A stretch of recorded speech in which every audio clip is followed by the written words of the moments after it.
You are blinded by your false faith, imprisoned by your daily routine, unable to... Forgive my interruption. Do not apologize, my son. Father Tobias Whitaker is always happy to teach mortals about the incoming Armageddon. I am Dr. Jonathan Reed, and I just have a few questions. A scientist? You are much more lost than I thought, my son.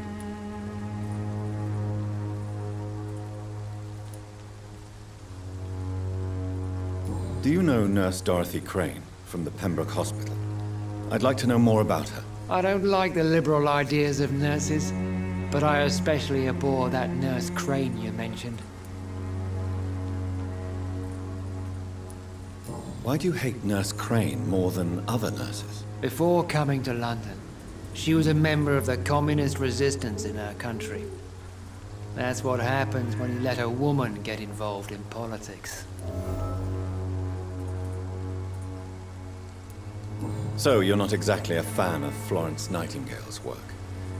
But nurses are essential for modern healthcare. Nuns should be the only women allowed to take care of male patients. It's obvious only they have the necessary moral fiber.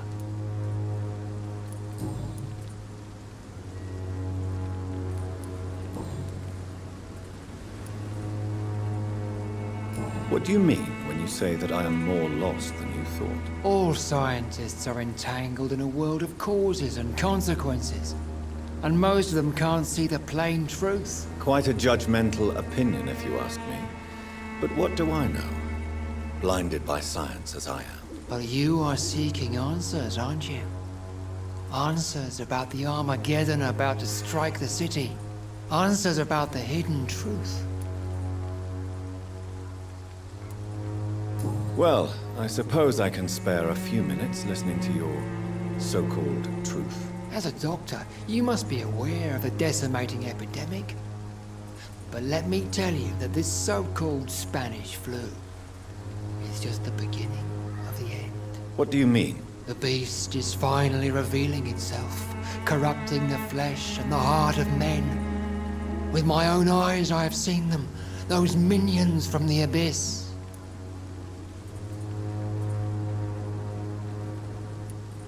Really? And what would be your answer to this biblical threat? We must fight the disease before this legion outnumbers us. But not with scalpels and microscopes. No.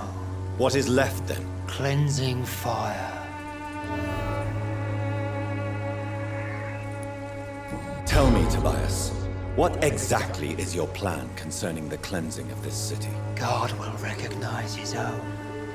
More than once this city has risen from the ashes, hardened and purified by the flames. Purification by fire has proved useful, but where do you stop? Burn the clothes? The buildings? The corpses? Worse? Your lack of faith is predictable. But my task is to convince rational minds like yours to see the light. This is God's will. You're mad and dangerous. You're nothing but a soulless butcher. A small-time Torquemada. The Savonarola of Whitechapel. My son, if you think salvation is a free gift, go listen to the lies of that pompous fool, Joseph. Joseph, a fool? Vicar Larrabee of St. Mary's Church. While he continues preaching his fraudulent redemption, more and more people die in the streets. What do you mean when you say that I am more lost than you thought? All scientists... Quite a judgment. But you are seeking answers, huh?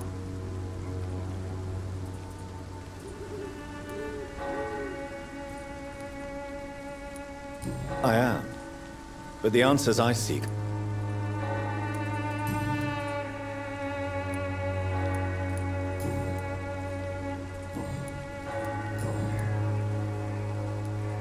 Have you any friends? Any family left in these... No. But I have a disciple I see as my son. He is so devoted. I sent him to preach the good word in the heart of... I have heard enough for tonight. Goodbye.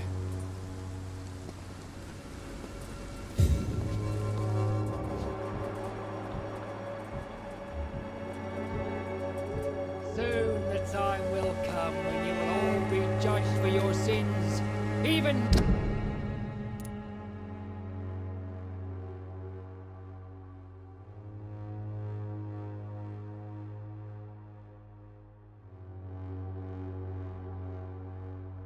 Now he judges your words and actions.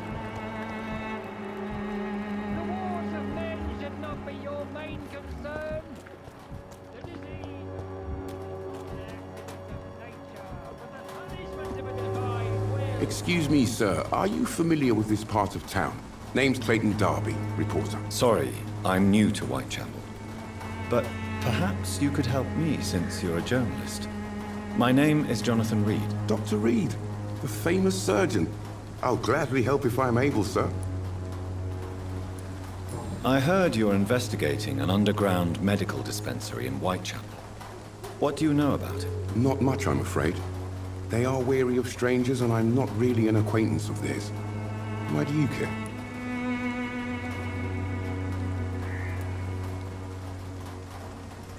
I'm afraid one of the nurses from the Pembroke Hospital may be involved with unsavory activities. Ah, could it be Dorothy Crane? Without a doubt, you are a damn fine journalist, Mr. Darby. What do you know of her accomplice, a man named Darius? I don't know much about the man.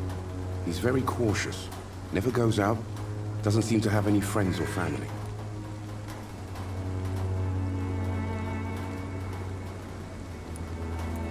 He never goes out. No. A few days ago, he unexpectedly did. I followed him, but it was just a ruse to keep me away from his house. Really? How do you know? He went to the nearest mailbox, but just before posting his letter, he ripped it up and threw it away. He has no relatives at all? No, except for that strange man, a poet named Richard Nethercott, who sometimes comes by. Darius would never let him in. Where can I find this Mr. Nethercott? He spends most of his time lurking around Uайтчепела, talking to himself or declaring verses. These days, you can usually find him behind the church.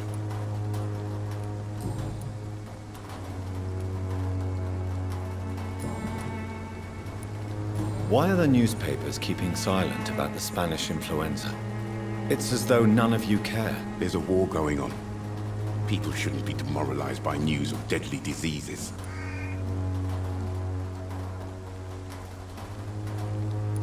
It's a disgrace. People are left to die alone.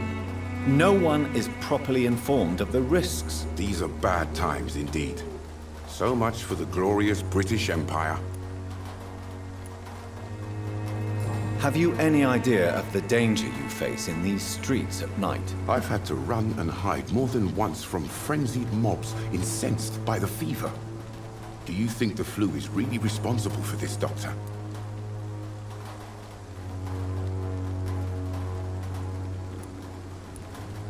That science is unable to explain the facts doesn't mean there is no rational explanation. I confess, I share your point of view, Doctor. What is a journalist doing in this borough after sunset? He goes where none of his colleagues would dare to go, to inform the country.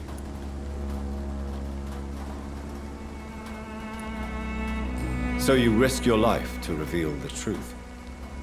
I saw many reporters do the same during the war. Uайтчепела is the crucible of so many untold stories and tragedies. I want people to know them. That's quite honorable of you. But is the public interested? Not at all, sir. And that's why I'm an independent journalist, hoping to sell some stories.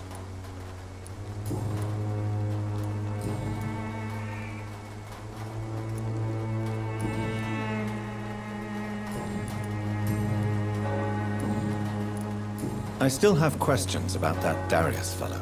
I don't know much about the man. He's very cautious. Never goes out. Doesn't seem to... Goodbye, Mr. Darby. Farewell.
Good evening, sir. I'm Dr. Reed. I would like to ask you a few questions. Please be my guest. Although I may not be the best informant regarding this part of town, my words speak about that which the eyes cannot see. Really? Are you an artist of some kind? I'm a poet, sir. Richard Nethercott, at your service.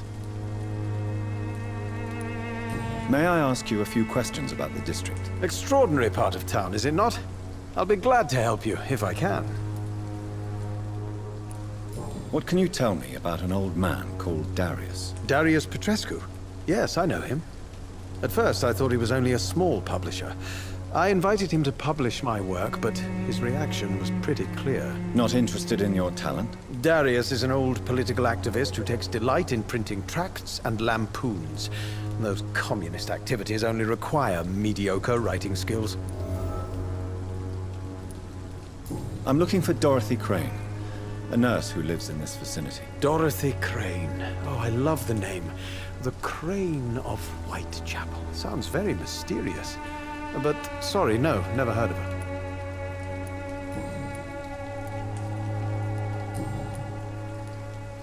Tell me, Mr. Nethercott, why seek inspiration in Uайтчепела? The place is not beautiful per se, but how to explain it? Stirring and challenging. In what way, exactly? The struggle by gaslight, The barren smiles and the arid hunger under the rain. If you say so. Such vibrant antagonism and vivid paradox. The stripped humanity raged across each street. Vivid, of course, yes. And what about the poignant distress? Oh yes, the poignant distress. You see what I mean, don't you? That's what I want to write about, and that's what Uайтчепела is made of. Do you not think it a little morbid? On the contrary, sir, Uайтчепела is full of life, full of beauty. Just like my dear muse, the wonderful Camellia. What can you tell me about Camellia? Not much, and that's the beauty of it. She can't speak, you know. She's a locked mystery who exhales kindness and sweetness. And have you ever tried to learn more about her? Where she lives, how she survives, whom she may know? Maybe I prefer she remains an enigma. Reality can be so dull, don't you think?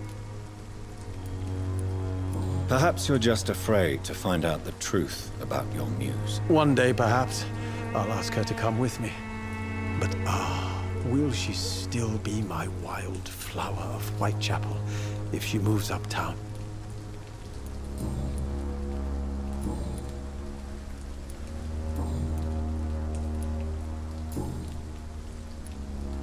What are your thoughts on the terrible situation in this city? Terrible, you say? No.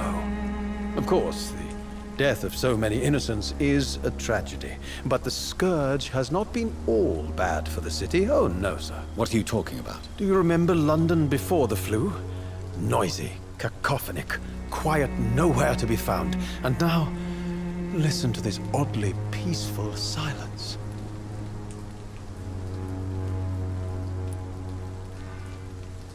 My mother loved poetry. Perhaps your words would have touched her sensitive nature. I only see a dreadful disease. Most people fail to understand my perspective. I don't blame them. But how could I call myself a poet if I veiled my feelings? May I ask what you're doing at this hour of night, sir? Do you live here? Not at all. I'm just enjoying the pleasure of a quiet walk. Though night talks are always preferable, if you ask me. Especially with strangers. But are you not afraid of the epidemic? Oh, why should I? I see some equity in the Spanish flu.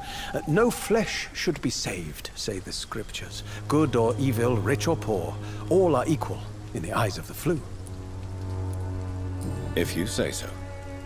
But as a physician in a time of epidemic, I must caution you to avoid unnecessary exposure, sir. Thank you, Doctor. But we both know the seeker of truth has to go boldly where the weak dare not.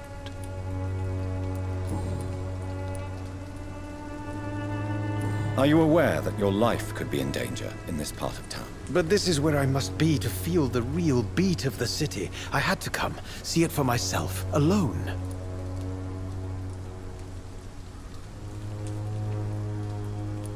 I understand your need for solitude, but it's not safe around here. I don't care. I don't have many friends, Doctor, and my family despises me. If some misfortune came upon you, who would be here to help you? Well, you, for a start, my dear Doctor. May I ask you a few questions about the district? Extraordinary part of town.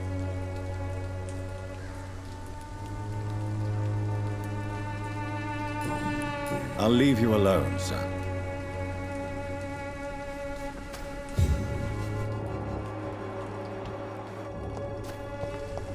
Some of us come to this world already touched by grace.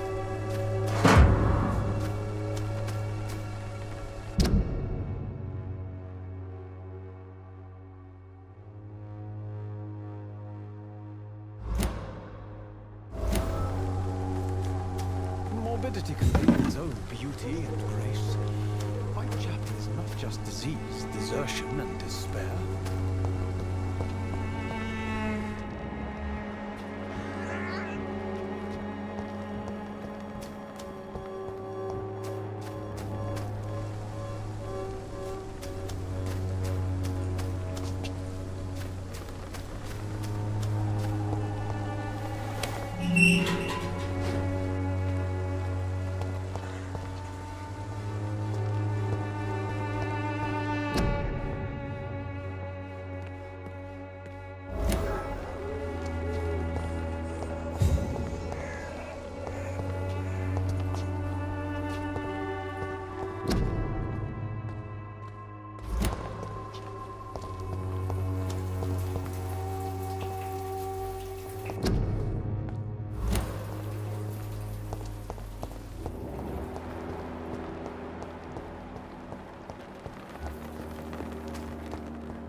Good evening, miss.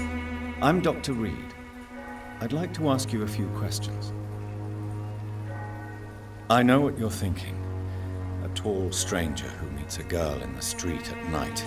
It reeks of the penny dreadfuls. But I mean you no harm, truly.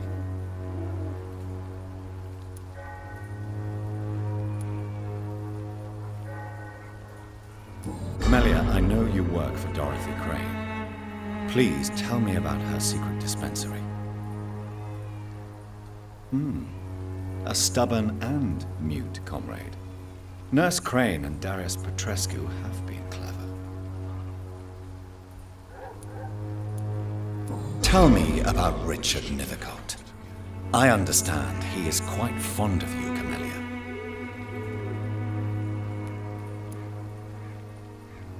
I know you understand what I'm saying. Your silence has nothing to do with you being mute, does it? Very well. Goodbye, then.